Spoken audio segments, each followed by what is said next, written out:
I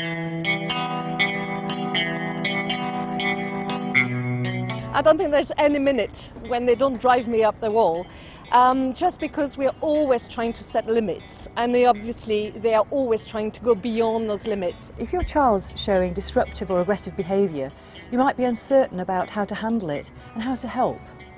If there's a change in your child's behaviour, they've become aggressive or disruptive, it's helpful to understand what might have happened to trigger this off.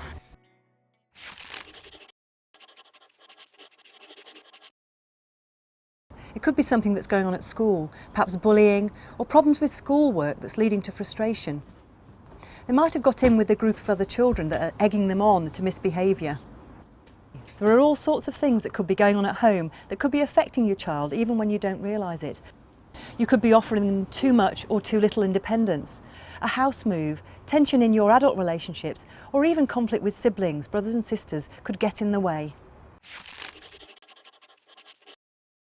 If your child's behaviour is really worrying you, get support from family and friends, or talk to a helping professional. Your school or GP or health service can give you some assistance. If you think it's something at school that's affecting your child's behaviour, go in and talk to school staff about it and see if they've got any ideas. You might get some ideas by asking the teacher if your child is behaving the same way in school as they do at home. Do tell your child you're going before you go in though. You don't want it to surprise them. Give your child opportunities to talk to you about what's bothering them. Even if it's something that's going on at home and it might be hard to hear about, spend the time and listen without judging or making assumptions. How long has this been going on? Make sure your child knows it's okay to feel angry, but to act aggressively isn't. Encourage them to tell you how they feel and really listen, and they won't feel the need to act aggressively quite as much. Sometimes you have the feeling that you think, oh, I just want peace, so you want to let go and give in. And that's the very first thing that you shouldn't do. You should never give in. Be clear with your child about what is acceptable and not acceptable behaviour, and what are your house rules. And then when you apply them, stick to them consistently.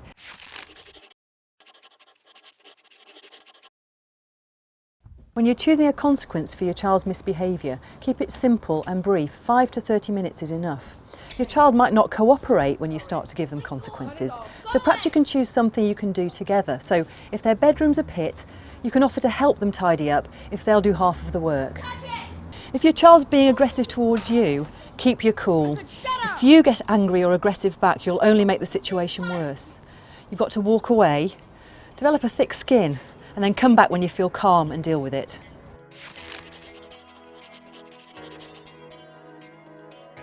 I think the modelling of parents for their children is absolutely critical. That's the most important thing that we do as parents, is model the appropriate way of behaving.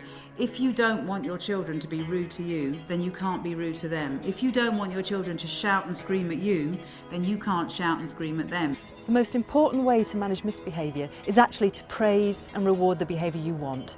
So every time you catch your child being good, make sure you notice and let them know that you're pleased with them.